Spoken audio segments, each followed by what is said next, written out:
Hey folks, welcome back to Real Estate Investing Unmasked. Today, I want to reach out to you that have never bought a house before, never bought an investment property before, and I want to talk about what you need to do to be ready to buy your first house.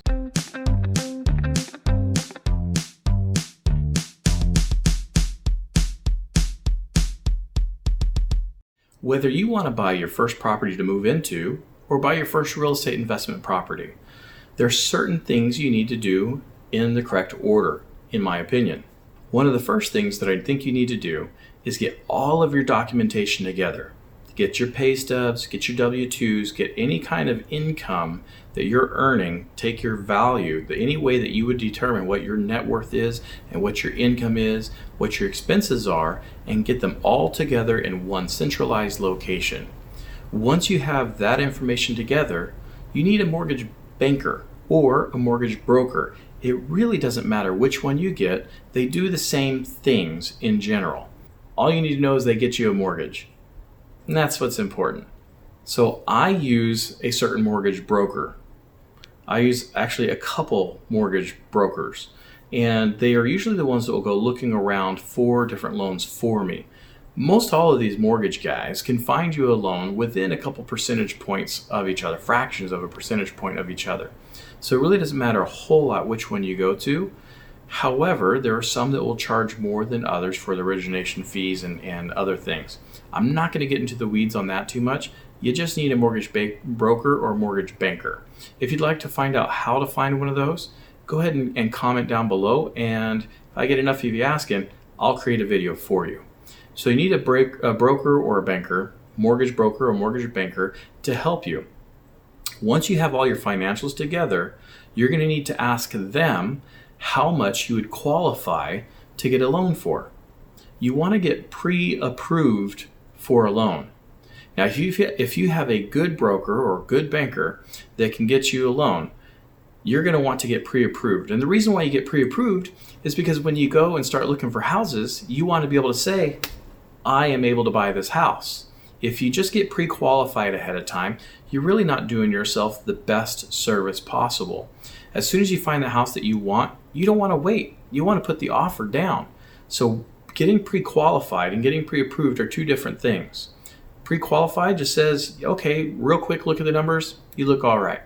Pre-approved means we can loan you the money based on the information you've given us. So there's a lot more work in getting pre-approved than getting pre-qualified. So once you've done the work with a mortgage broker, mortgage banker, and gotten pre-approved, now's the fun time. Now you can see how much you can qualify for a loan. You can also see what your payment more or less will be. Now, your property, depending on where you buy, the real estate taxes may change. For instance, in some neighborhoods in California where you have brand new homes, you have what are called mello-roos, which are basically essentially taxes or fees just for that area. Maybe to pay for a school, maybe to pay for a park, it doesn't matter. Just think of it as additional taxes or fees on your payment. That's based on where you live. Now, some places where they are old, established neighborhoods, they're less likely to have mello-roos.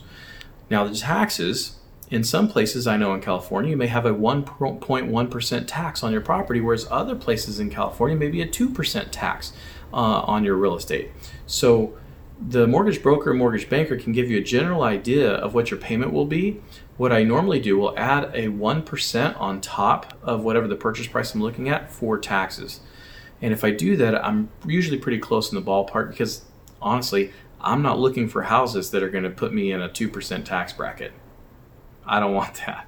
So now that you know what you can afford to buy, now it's important that you take all your finances, all your expenses and all your income and determine how much you are willing to spend on your monthly payment.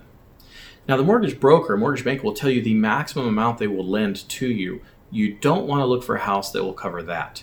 When I was first buying houses in 2003, 2004, I had a mortgage broker that said, oh, we'll let you borrow up to 50% of your income. Meaning if I was making $2,000 a month, they'd let me get a house where I would pay up to $1,000 a month. If I had done that, that would have sunk me financially. Quite often, people suggest no more than 25% of your gross income. So if you're making $10,000 a month, your mortgage payment should be no more than $2,500 a month.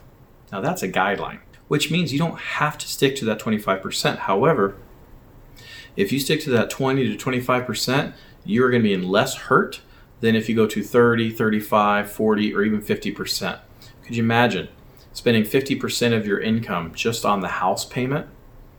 If I'm making $10,000 a month and $5,000 a month is going to the house payment, I hardly have enough money to pay my taxes and all my utilities, let alone food for myself to eat and my family to eat.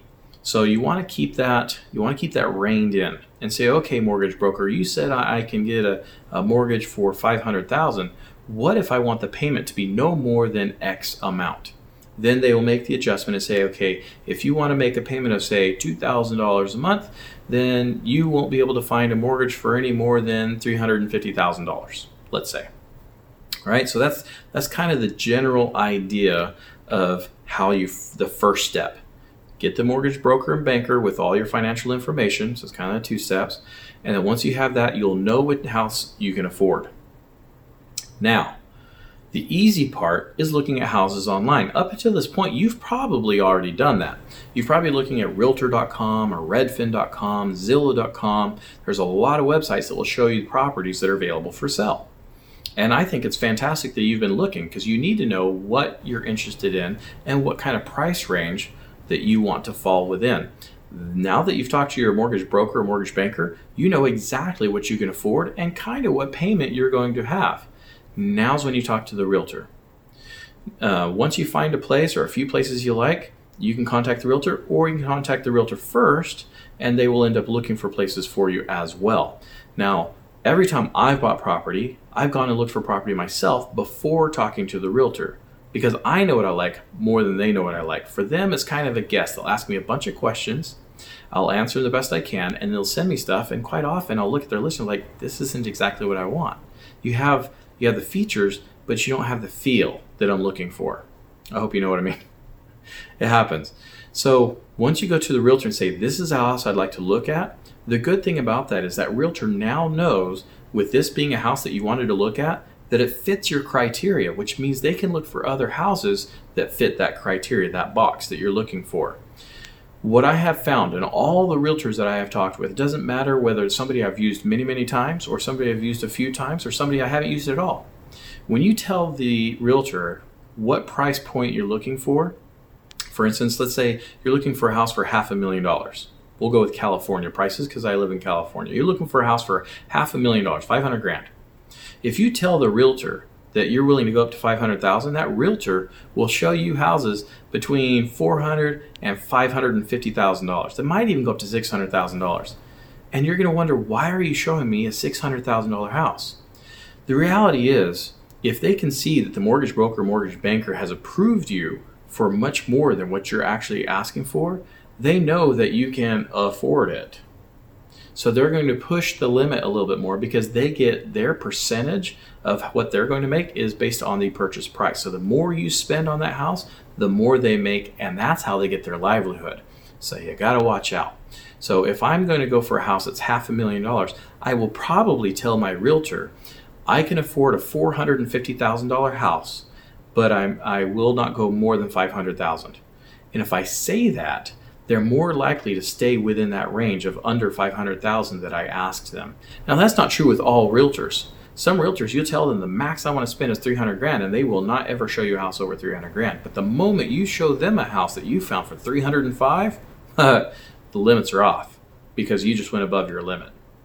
So if you do tell them $450,000 up to $500,000, no more than $500,000, the moment you look at any house over $500,000, it's game on. They want to get their commission. All right, so you got to keep that in tow. So get your mortgage broker and banker involved, get your finances in order so you can have it all in one location, so you can turn it into mortgage broker or banker. Then get your realtor involved, and then you find the house of your dreams. You're going to have to go look. The realtors already, for the most part, will work on the weekends, and they'll work holidays. They work after hours. That's normally the hours they work, and they know those are the hours that people want to go look at these houses, because normally they're dealing with people that work for a living. So if you're going to look at all these properties during these hours, they're going to be available for you, or they'll find some way to show you that house. Once you have found the house that you want, really, the realtor just guides you in the way you should go. And if you want any tips or ideas on how to lower that purchase price, to negotiate the purchase price lower, or to have somebody help you with the down payment, I have other videos that talk about that. And I'll try to put something up in one of the corners so you can find it. Anyway, if you have any questions on how I buy a house, what any of these words even mean, go ahead and comment down below, and I can make a video explaining what the different terms mean. I explain what the difference is between a realtor and a real estate agent. I can talk to you about what PMI, the private mortgage insurance, is, and how to lower that as much as possible. So I got some tips and tricks on my channel, so don't forget to subscribe, and I'll see you next time.